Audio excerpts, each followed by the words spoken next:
శ్రీకృష్ణ చరిత్ర మొదటి భాగం అధ్యాయం 34 పలాయనం మొదటి భాగం రచన నిర్మలం అనే శ్రీ అజ్జరపు వెంకటరావు సంపాదకత్వం శ్రీమతి పప్పు శాంతాదేవి సమర్పణ సౌభాగ్య నిర్మలం ఫౌండేషన్ న్యూఢిల్లీ స్వరం సమ్మెట ఉమాదేవి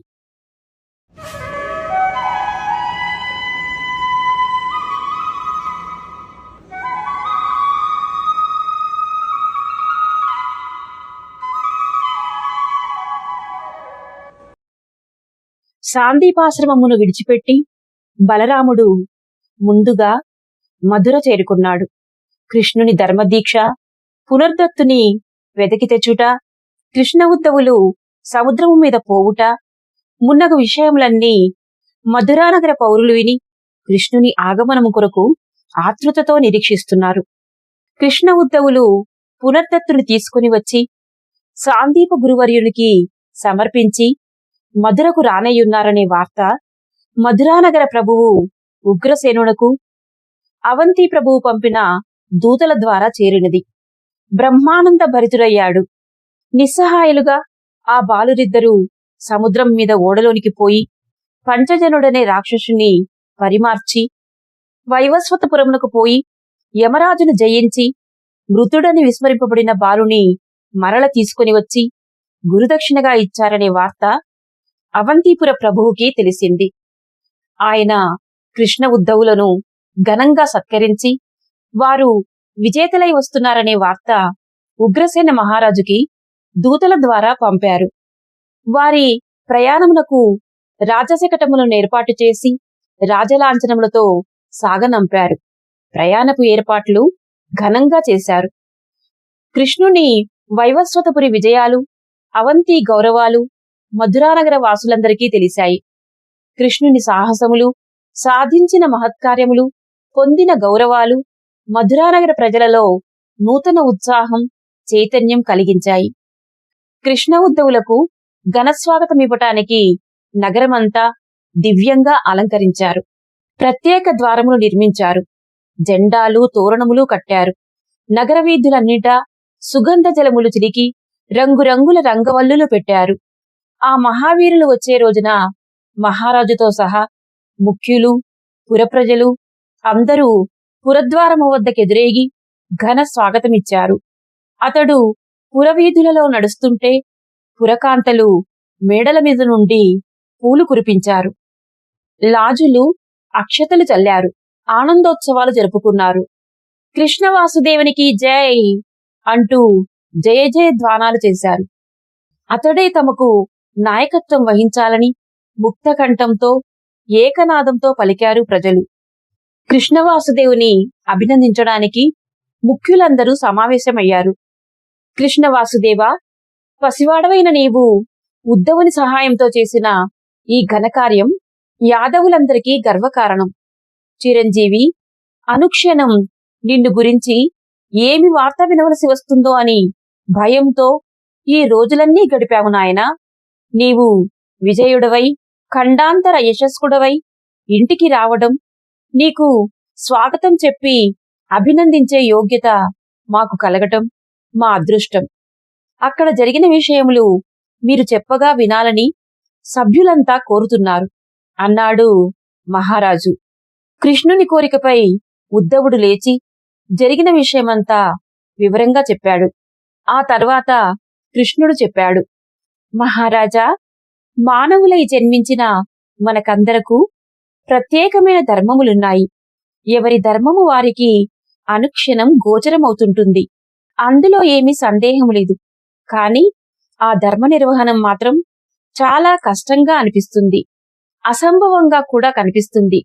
నిజానికి అది కష్టమూ కాదు, అసంభవమూ కాదు.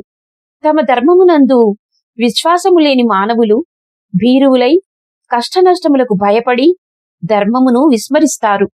అలా కాకుండా నాకు ఏది ధర్మమని తోస్తుందో ఆ ధర్మాన్ని నిర్వహించడమే నేను ప్రధాన కర్తవ్యం అనుకుంటాను. మిగిలినవన్నీ అప్రధానములుగా భావిస్తాను. ధర్మ నిర్వహణలో శరీరము పోతుందేమోననే భయం నాకు లేదు. మరణం యొక్క రహస్యము నాకు తెలుసును. దానిని నేను గర్గాచార్యుల వద్ద నేర్చుకున్నాను. ఆచార్య సాందీపుల వద్ద తెలుసుకున్నాను. స్వయముగా నేనే ఎంతో ఆలోచించి అర్థం చేసుకున్నాను. ఈ శరీరం పోతే మరో శరీరం వస్తుంది. అంతమైన ఈ కాలములో ఇలాంటి శరీరములు రావడం పోవటం ఒక లెక్కలోనిది కాదు. శరీరం ఏదైనా ఆ శరీరాన్ని ధరించే వ్యక్తికి గల ధర్మం ఒకటే. ధర్మమును నిర్వహించవలసినది వ్యక్తి కాని శరీరము కాదు. ఈ రహస్యం తెలియట వలన ప్రజారక్షణ అనే ధర్మం నిర్వహించడం కోసం చిన్నప్పుడు నేను కాళీయుని మడుగులో దూకగలిగాను. గోవర్ధనగిరిని ఎత్తగలిగాను. పంచజన రాక్షసుని వద్దకు పోగలిగాను. వైవస్వతపురములో విజయం కలిగింది. ఈ శరీరానికి ప్రమాదం కలుగుతుందనే భావం నాలో ప్రవేశిస్తే ఇప్పుడు చెప్పిన వాటిలో ఏ ఒక్క పని అయ్యేది కాదు.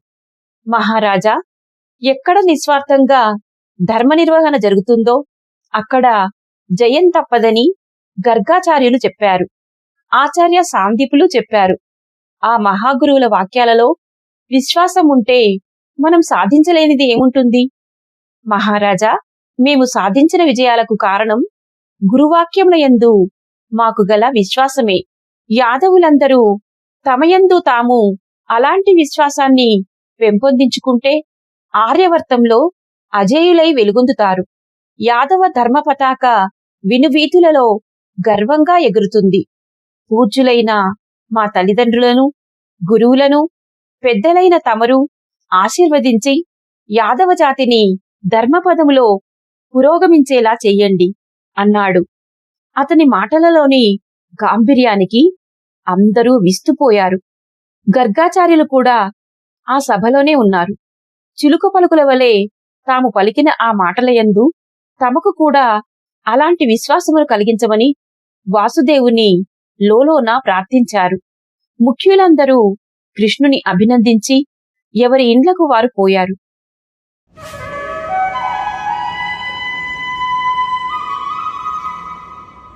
అక్రూర వసుదేవుల వద్దకు విదేశముల నుండి వేగులు వచ్చి భయంకరములైన వార్తలు చెప్పారు. కంసవధ జరిగి అప్పుడే ఏడాది అయిపోయింది. సాంవత్సరిక కార్యక్రమాలు జరిగిపోయాయి. కంసుని భార్యలు అస్థి ప్రాప్తి ఏటి సూతకమయ్యే వరకు మధురలోనే ఉండి సాంవత్సరిక కార్యక్రమములైన తర్వాత తమ పుట్టినింటికి మగధ వెళ్లారు. వితంతువులుగా గిరివ్రజపురంలోకి అడుగుపెట్టిన తమ కుమార్తెల దుఃఖమును చూడటంతో జరాసంధుని కోపం తారాపథానికి అంటింది. తన ముఖ్య సైనికులలో ఒకడగు ఋతృఘ్నుడు, వందలాది మగధ సైనికులు కంసునితో పాటు హతులయ్యారు. తన అల్లుని ఆధారముగా చేసుకుని తాను నిర్మించుకొనిన సామ్రాజ్య సౌధము అల్లుని వద్దతో బీటలు తీసింది. మహావీరుడైన తన అల్లుడు ఎన్నో యుద్ధములలో జయించి తన సామ్రాజ్య సౌధమును స్వహస్తాలతో నిర్మించాడు. ఆ కంసరాజును ఒక గొల్ల పిల్లవాడు చంపటం సామ్రాజ్య బలదర్పములకు అప్రతిష్టాకరంగా భావించాడు జరాసంధుడు. తన అల్లుడు చంపబడినప్పుడు తన మిత్రులు, సామంతులు అయిన రాజులు అక్కడే ఉన్నారు. ఏమీ చేయలేక చూస్తూ పిరికి పందలై నిలబడ్డారు. ఆ గొల్లపిల్లలు విదర్భ రాజకుమారుని నడిబజారులో నానా బాధలు పెట్టి పరాభవించారు. జరిగిన విషయములన్నీ ఆయనకు మిత్రుల వల్ల తెలిసినవి. విదర్భ రాజకుమారుడు రుక్మి స్వయముగా గిరివ్రజపురము వచ్చి తనకు జరిగిన పరాభవము, కంసుని వధ, తదనంతరపు విశేషాలు అన్నీ చెప్పాడు. అన్నిటికంటే రాజకుమార్తెల వైధవ్య దుఃఖం ఆ పితృహృదయాన్ని దహించివేసింది. అల్లుడి ప్రాణాన్ని కాపాడలేకపోవుట అటుంచి కనీసం అల్లుని చంపిన వారిపై కసి అయినా తీర్చుకోలేకపోతే ఆ సామ్రాజ్య వైభవం కాల్చనా అంటూ దుఃఖముతో కుమిలిపోయాడు. క్రోధం ప్రజ్వలించింది. పరమేశ్వరుని సాక్షిగా ప్రతిజ్ఞ చేశాడు. వాసుదేవ కుమారులను యమలోకానికి పంపకుండా విశ్రమించనన్నాడు. సైన్య సమీకరణ ప్రారంభించాడు. చేదిరాజు దమఘోషుని, అవంతిరాజు జయసేనుని, త్రిగర్తరాజు దరుదుని, సౌభ్యరాజు శల్యుని, ససైన్యంగా వచ్చి మధుర యుద్ధంలో పాల్గొనమని ఉత్తర్వులు జారీ చేశాడు. వార్తాహరులు అటునుంచి ఇటునుంచి అటు తిరుగుతున్నారు. వర్షాకాలం అయిపోగానే సమీకృతమైన సైన్యాలు మధుర వైపు ప్రయాణం ప్రారంభించాయి. తాము చేసిన ఘోరహత్యకు ఫలితం వసుదేవ కుమారులు అనుభవించి తీరాలి అనుకున్నాడు జరాసంధుడు. యాదవ గూఢాచారులు ఈ సమాచారములను తెలుసుకుని అక్రూర వసుదేవులకు తెలియజేశారు. ఉజ్జయినిలో జయసేన మహారాజు కృష్ణవాసుదేవునికి ఈ విషయం రహస్యంగా చెప్పి, ఇప్పుడు నీవు మధుర వెళ్లకుండా ఉండడం మంచిదన్నారు. అయినా వెళ్ళవలసి వస్తే తగు సహాయం కూడా ఉంచుకోమని తన సేవకులను కొందరిని బహిరంగముగాను కొందరిని రహస్యముగాను కృష్ణుని వెంట పంపారు. సమస్య యొక్క తీవ్రత అక్రూర వసుదేవులు అర్థం చేసుకున్నారు. బలరామకృష్ణుల శిరముల కొరకు జరాసంధుడు మధురపై దండెత్తుతున్నాడని వారు గ్రహించారు. ఒక పెద్ద సమస్య ఏర్పడింది. ఏమి చేయాలో పాలుపోవడం లేదు. కంసుని పరిపాలనలో మధురా నగరం యాదవ జాతి తన శక్తిని కోల్పోయింది. కంసుడు తన భుజబలం వల్ల, స్నేహ సంబంధముల వల్ల తన పలుకుబడిని పెంచుకున్నాడు. కాని ఆయన పట్టించుకోకపోవటం వలన జాతి నిర్వీర్యమైంది. సహజ స్థైర్యాన్ని కోల్పోయింది. అతనికి పరరాజ్య భయము లేదు. అందువలన సైనిక పరంగా మధురను పటిష్టం చేయలేదు. ఇప్పుడా కంసుడు లేడు. రాజైన ఉగ్రసేనుడు ముసలివాడు, బలహీనుడు. అక్రూరుడు పరమ సాధువు. వసుదేవుడు అతి మంచివాడు. ప్రద్యోతుడు చనిపోయాడు. కంసవధానంతరం మధురకు తిరిగి వచ్చిన యాదవ ముఖ్యులు స్వార్థపరులు. ఎందుకు కలిసిరారు. మాగధులు దండయాత్ర సంగతి తెలియడంతోనే మధురానగరమంతా భయాందోళనతో నిండిపోయింది. మహారాజు ఉగ్రసేనుడు యాదవ ముఖ్యులందరినీ సమాలోచనలకు ఆహ్వానించాడు. వసుదేవుడు, ఆయన తమ్ములు, అక్రూరుడు, ప్రద్యోతుని తర్వాత నగర రక్షణ బాధ్యత వహించిన వికద్రుడు వచ్చారు. యువక ముఖ్యులకు నాయకులైన గదశంకులు వచ్చారు. ఉగ్రసేనుడికి కుడివైపున కూర్చున్నాడు కృష్ణుడు. అతని కుడివైపున కూర్చున్నారు బలరామ ఉద్ధవులు. రాజుకి ఎడమవైపున కూర్చున్నారు గర్గాచార్యులు. గూఢాచారుల మాటలను జాగ్రత్తగా విన్నారు. శత్రుబలాన్ని సమీక్షించారు. వారు ఎన్నాళ్లు మధురను ముట్టడించగలరనే విషయం చర్చించారు. జరాసంధునికి కోపమంతా కృష్ణబలరాములపైనే అని గమనించారు. కొన్ని క్షణాలు అందరూ నిశ్శబ్దం వహించి ఆలోచనలలో పడ్డారు.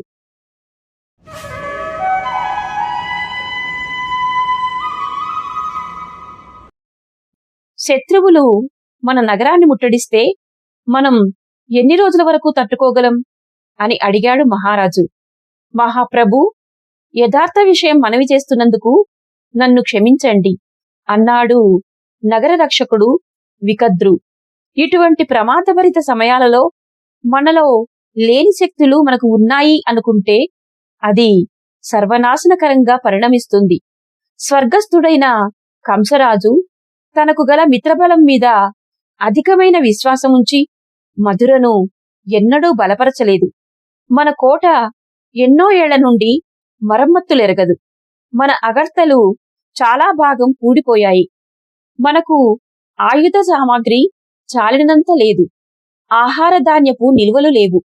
పోనీ ఇవన్నీ ఇప్పుడైనా సమకూర్చుకుందామంటే బొక్కసము కూడా వెలితిగానే ఉన్నది.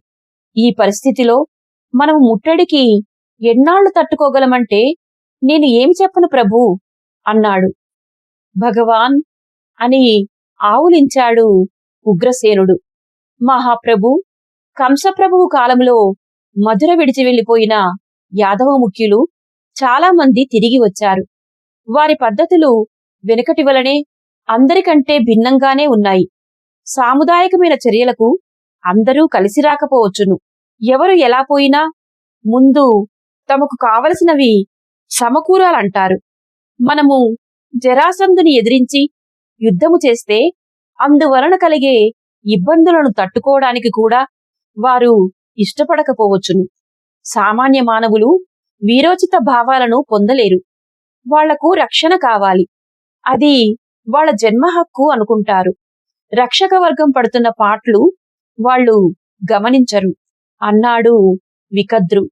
హస్తినాపురం నుండి ఏమీ సహాయం రాదు. ఆ ఆశ అక్కరలేదు అన్నాడు అక్రూరుడు. అతడు పాండవుల పరిస్థితులను తెలుసుకుని రావడానికి వసుదేవునిచే అక్కడకు పంపబడ్డాడు. పాండవులను కౌరవులు బాధలు పెడుతున్నారు. అయినా భీష్ముని రక్షణ ఉన్నంతవరకు వారికి భయము లేదన్నాడు. పూజ్యుడైన భీష్మునికి యాదవులయందు సానుభూతి పూర్ణముగా ఉంది. చాలా కనికరము గలవాడే కాని సహాయం చేయటం అసాధ్యం అన్నాడు. ధృతరాష్ట్రుడు అతి తెలివిగా మాటలాడాడు. దుర్యోధనుడు యాదవులకు సహాయం చెయ్యకూడదన్నాడు. యాదవులు పాండవ పక్షీయులు. వారు బలపడితే పాండవులు బలపడినట్లే అన్నాడట. మనకు మిత్రులనుకున్న వారందరూ సమయానికి ఎవ్వరూ సహాయపడటం లేదు. చేదిరాజు దమఘోషుడు మనవాడే. అతని భార్య వసుదేవుని చెల్లెలే. దమఘోషుడు చాలా గూఢమైనవాడు. యాదవులకు రహస్యముగా ఆయుధములను అందిస్తే అందియవచ్చును. కాని అతడు సామ్రాజ్య కూటమిలోని వాడు. వారితో కలిసి మధుర వైపు సైన్యములు నడిపింపక తప్పదు. అవంతి, విదర్భ ఇవన్నీ సామ్రాజ్య పక్షమే. ఈ పరిస్థితులలో మనము ఏమి చెయ్యాలో నాకు అవగాహన కావడం లేదు అన్నాడు అక్రూరుడు. అయితే మనం ఎంతో కాలం దాడిని ఎదురించలేమన్నమాట అన్నాడు రాజు. అవును మహాప్రభు, కొద్ది రోజులు తట్టుకుంటే గొప్ప మాట అన్నాడు వికద్రు. యాదవ యువకులలో చాలా మందికి సైనిక శిక్షణ లేదు. ఇటీవలనే ఆ శిక్షణకు కృష్ణుడు పూనుకున్నాడు. కాని యువకులలో పట్టుదల, ధైర్యస్థైర్యములు లేవు అన్నాడు వసుదేవుడు. తండ్రి మాటకు అడ్డు వచ్చి కృష్ణుడు లేచి అందరికీ నమస్కరించి ఇలా అన్నాడు. ప్రభూ, నేను ప్రజల మధ్య తిరుగుతుంటాను. అందుచేత ప్రజాహృదయములు కొంతవరకు నాకు తెలుసును. యుద్ధము చేయటానికి ఆయుధాలు కావాలి. ఆ మాట నేను కాదనుటలేదు. కాని అంతకన్నా ప్రధానమైనది, ముఖ్యముగా కావలసినది సమర్థమైన హృదయం. తన ఇంటిని, ఇల్లాలిని రక్షించుకోటానికి ప్రాణాలనర్పించగల ధీర హృదయములు మధురలో చాలా తక్కువగా ఉన్నాయి.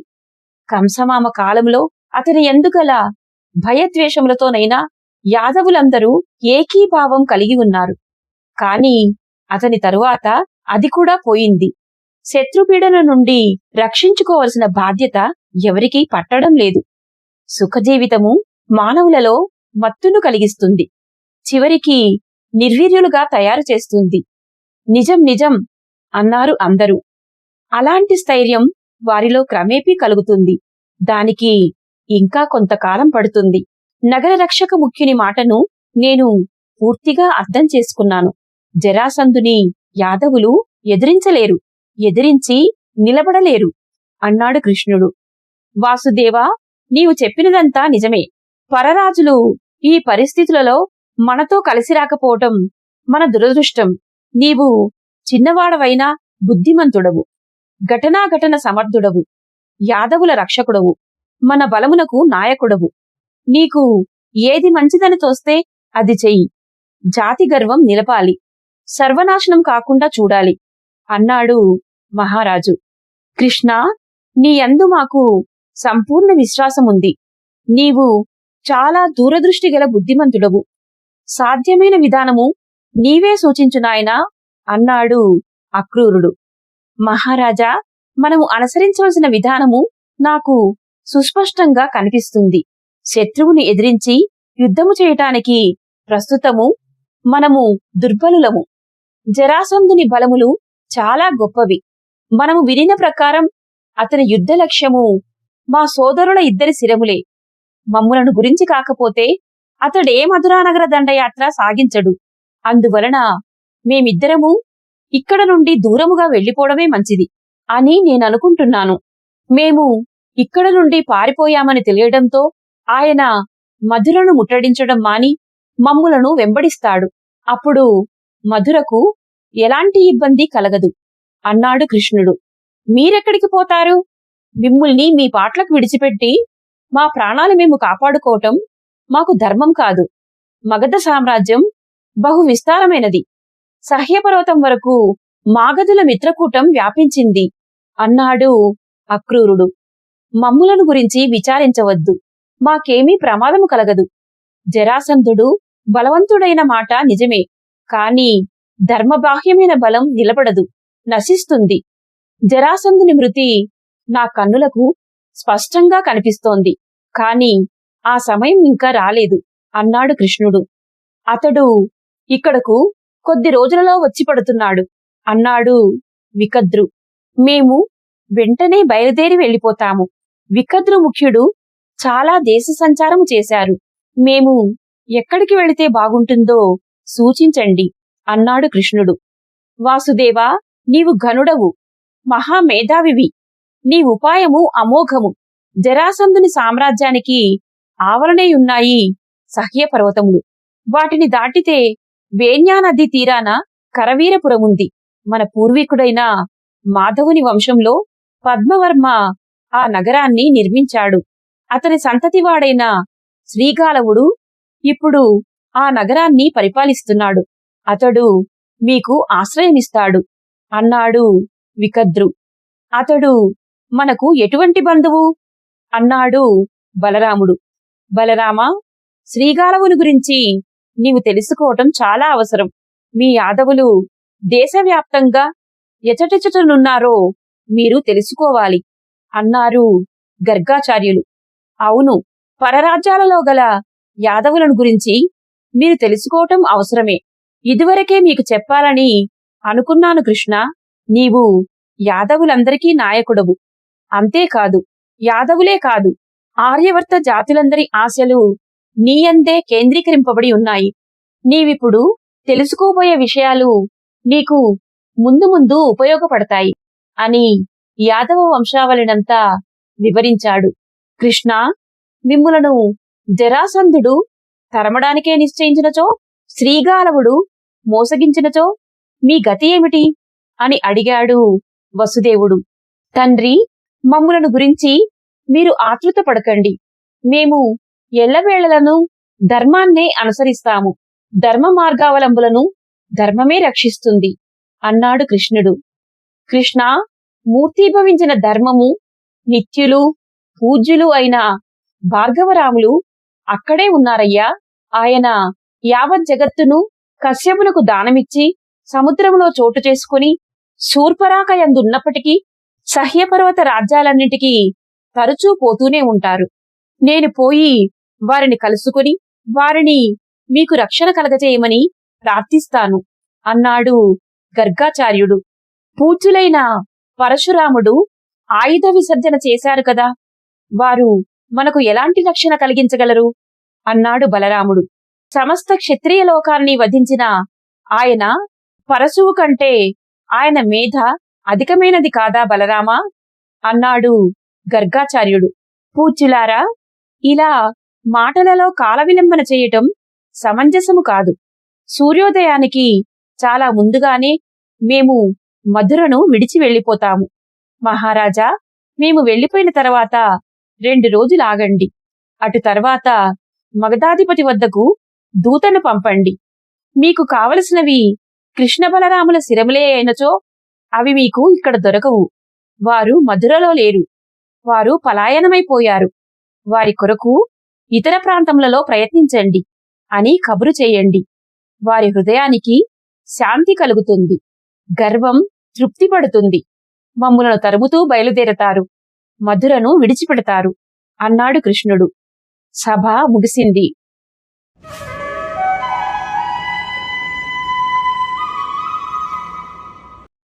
మహారాజు వద్ద సెలవు తీసుకొని మిత్రమండలికి వీడ్కోలు చెప్పి కృష్ణ బలరాములు ఇంటికి వచ్చేసరికి సభలో జరిగిన నిర్ణయం దేవకీదేవికి తెలిసింది. పరిస్థితిలో కలుగుచున్న మార్పులకు ఆమె నిర్ఘాంతపోయింది. కృష్ణుడు చేసిన నిర్ణయం విని ఆమె తెలివితప్పి పడిపోయింది. త్రివక్ర, ఇతర పరిచారికలు ఉపచారాలు చేస్తున్నారు. అంతలో అక్కడికి అక్రూర వసుదేవులు వచ్చారు. కృష్ణుడు తల్లి వద్దకు వెళ్లి సంగతి తెలుసుకొని ఆమె తలను తొడపై నుంచుకొని స్వయముగా తానే ఉపచారములు చేస్తున్నాడు. కొంతసేపటికి ఆమెకు తెలివి వచ్చింది. కనులు తెరిచేసరికి ఆమెకు కృష్ణుడు కనిపించాడు. లేచి కూర్చొని అతనిని తన గుండెలకు హత్తుకున్నది. ప్రక్కనేయున్న బలరాముని కౌగిలించుకుంది. ఎదురుగా అక్రూర వసుదేవులున్నారు. పెద్ద, ఏమిటి ఘోరం? కృష్ణుడు దిక్కులేని వాని వలె పారిపోవాలా? మీరందరూ అతనికి రక్షణ ఇవ్వలేరు అంటూ విలపించింది. ఎవ్వరూ ఏమీ మాటలాడలేదు. కృష్ణుడు తన ఉత్తరీయముతో ఆమె కన్నులు తుడుస్తూ అనునయ వాక్యాలు చెబుతున్నాడు. అమ్మా, ఏమిటిది? ఒక సామాన్య స్త్రీ వలె నీవిలా బెంబేలు పడతావేమిటి? నీవు వీరమాతవు. వీరుల జీవితములు ఇలాగే ఉంటాయమ్మా. మనం పరిస్థితులను ధైర్యంగా ఎదుర్కోవాలి. అమ్మా, నాకు ఏది జరిగినా దాని వెనక ఏదో గొప్ప ప్రయోజనం ఉంటుందమ్మా. జరాసంధుడు ఈ విధముగా మమ్ములను తరుముకొని రాకపోతే మాకు ఈ అద్భుతమైన అవకాశం లభించదమ్మా. ఇప్పుడు మనకు నగర రక్షకులు వికద్రు ముఖ్యులు నాకు ఎన్నో విషయాలు చెప్పారమ్మా. గర్గాచార్యుల వారు ముందు బయలుదేరి పరశురాముని దర్శనానికి వెళుతున్నారు. మేము కూడా వారి దర్శనం చేయబోతున్నాము. అమ్మా, పరశురాముడు భగవంతుని అవతారం అంటారు. ఆయన దర్శనం అందరికీ లభించదు. ఆయన దర్శనం చేయటం వల్ల మనకు చాలా లాభం ఉంటుందమ్మా. పరిస్థితులన్నీ చక్కబడతాయి.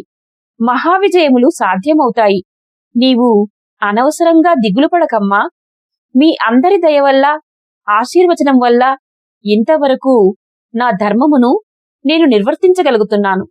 ఇక ముందు కూడా ధర్మముని అంటిపెట్టుకుని ఉంటానమ్మా. ధర్మ మార్గావలంబులకు ఎప్పుడూ జయము లభిస్తుంది. ఈ విషయమున నీవు ఎలాంటి అనుమానము పెట్టుకోకు. విశ్వాసము వలన సమస్త అభ్యుదయములు కలుగుతాయి. ఈ ప్రయాణములో నా కొరకు ఏదో ఘనత వేచియున్నదమ్మా అన్నాడు. దేవకి, గోవిందా, ఘనత ఎక్కడో లేదు, అది నీలోనే ఉన్నదిరా. ఎలాంటి చిక్కులు వచ్చినా నీకు తొట్రుబాటు కలగదు అంది దేవకి. అమ్మా, ఎందుకమ్మా తొట్రుబాటు? తొట్రుబాటు ఎందుకు కలగాలి? పరిస్థితులు విరుచుకొని మన మీదికి వచ్చి పడే వరకు నేను ఆగను. మనము వాటికి ఎదురుగా పోయి ఎదుర్కోవాలి. అప్పుడు తొట్రుపాటు పడవలసిన అవసరం లేదు. ఇప్పుడు చూడు, నేను దిక్కు మొక్కు లేక పారిపోవడం లేదు. ఎవరి ఆజ్ఞలను అనుసరించి సముద్రమే వెనకకు పోయి స్థలమునిచ్చిందో ఆ భార్గవరాముని రక్షణను పొందబోతున్నానమ్మా. ఆయన అనుగ్రహమును పొంది యాదవులందరినీ ఉద్ధరించాలమ్మా. ఆ ధర్మమూర్తి ఆశీర్వచనముతో ఆర్యవర్తములో ధర్మపతాకము నెగరవేయాలమ్మా. దేవకి, కృష్ణ, నీవు పుట్టినప్పటి నుండి నాకు అద్భుతమైన దృశ్యాలు కనిపించాయి. పెదనాన్నగారు అక్రూరులు అద్భుతమైన అనుభవాలు పొందారు. అయినా నిన్ను కన్న తల్లికి ఈ వియోగము, దుఃఖమునెందుకు నాయనా కల్పిస్తావు? నీ సన్నిధిని సుఖ సంతోషములతో కాలము గడిపే అవకాశము నాకు ఇవ్వవా? చిరునవ్వు నవ్వాడు కృష్ణుడు. అమ్మా, నీకు పెదనాన్నగారికి మీరు చూచిన దృశ్యములలో సంపూర్ణమైన విశ్వాసమున్నదా? ఉంటే ఈ దుఃఖం ఎందుకొస్తుంది? ఒక ప్రయోజనం సాధించడం కోసం నేను వచ్చానమ్మా. నాతో సహకరించడానికి నాకన్నా ముందు మీరు వచ్చారమ్మా. నేను చేయవలసిన పనులు నెరవేరటం కోసం మీ పాత్రలు మీరు నిర్వహించాలి. మీరు చూచిన దృశ్యములలో మీకు నిజముగా విశ్వాసముంటే మీ పాత్రలను మీరు జంకు గొంకు లేకుండా నిర్వహించాలి. సామాన్యుల వలె పిరికితనానికి, దుఃఖానికి లోను కాకూడదమ్మా. అమ్మా, ఎప్పుడు ఏమి జరిగినా కృష్ణుడు దేవకీ తనయుడు అని చెప్పుకునేలా చేస్తానమ్మా. అలాగే జీవిస్తానమ్మా. నీవు నన్ను దేవునిగా భావిస్తున్నావు. నేను దేవుడనే అయితే అందుకు కారణం ఒక దేవత కడుపున పుట్టడమేనమ్మా. ఈ విషయమును నేను ఎప్పుడూ మరవను. ఈ భావములు నాకు ఎంతో బలాన్నిస్తాయి అన్నాడు హృదయపూర్వకంగా నవ్వుతూ. దేవకి, నాయనా, ఇంకెవరినీ తీసుకొని వెళ్ళవా? కృష్ణుడు, వద్దమ్మా, మేము రహస్యంగా ప్రయాణం చేయాలి, రహస్యముగా జీవించాలి. అన్నా నేను ఇద్దరమే కనుక ఎక్కడైనా సులువుగా దాగుకొనవచ్చును. చాలా మందిని ఉంటే ఇబ్బంది అవుతుంది. మేము కుండినపురం మీదుగా ప్రయాణం చేస్తాము. మాతో కుండినపురం వరకు ఉద్ధవుడు వస్తాడు. అవసరమైతే అక్కడి నుండి కరవీరపురం ముందుగా వెళతాడేమో. దేవకి ఇంకా కన్నీరు కారుస్తూనే ఉన్నది. అక్రూరుడు, అమ్మా దేవకి, ప్రస్తుత పరిస్థితిలో కృష్ణుడు ఇక్కడ ఉండడం మంచిది కాదమ్మా. అందుచేత అతడు మనలను విడిచి వెళ్ళడానికి మేము అంగీకరించాము. అమ్మా, యాదవ జాతి నిర్వీర్యమైపోయింది, ధైర్యస్థైర్యములు కోల్పోయింది. కుక్షింబరత్వమే మహాపురుషార్థంగా జీవిస్తున్న ఈ జాతికి మళ్లీ చైతన్యం కలిగించి పునరుద్ధరించి ఆర్యావర్తంలో తల ఎత్తుకు తిరిగేలా చెయ్యాలంటే అది కృష్ణుని వల్లనే జరగాలి. ఆ పని నిమిత్తం అతడు ప్రస్తుతం ఇక్కడ ఉండటం క్షేమం కాదు తల్లి. అంతేకాకుండా కారణజన్ములైన వారికి అనేక కార్యకలాపాలుంటాయి. ఏదో మిషపై అనేక చోట్లకు వారు పోవాలి. పునర్దత్తుని మిషపై నాగలోకం వెళ్ళాడు. అక్కడ యువరాణి భర్తను తీసుకుని వచ్చి ఒక సంచలనం లేవదీశాడు. యువరాజు, యమరాజు, దివ్యమాత అప్రతిహతులు కారని ప్రజలకు స్పష్టమయ్యింది. ఇప్పుడు అక్కడ ఎలాంటి మార్పులు వస్తాయో, అలాగే ఎక్కడ ఎప్పుడు ఏ పనులు జరగాలో అక్కడికి అప్పుడు పరమాత్ముడు వెళ్ళక తప్పదు. నీవు కన్నావు కదా అని నీ దగ్గరే ఉంచుకునే హక్కు నీకు లేదు తల్లి. నీవు వీరపత్నివి, వీరమాతవు, పురుషోత్తముని కన్నతల్లివి. కంటనీరు పెట్టకూడదు తల్లి. బిడ్డను ఆశీర్వదించు తల్లి. దేవకి మరొక మాట, అతడెవరో నీకు తెలుసును, నాకు తెలుసును. అతనికి రక్షణ కల్పించే తాహత్తు ఎవరుకుంది తల్లి? నీ సేవాభాగ్యము మాకు మరల అనతి కాలంలోనే కలిగించు నాయనా అని కోరుకుందాము.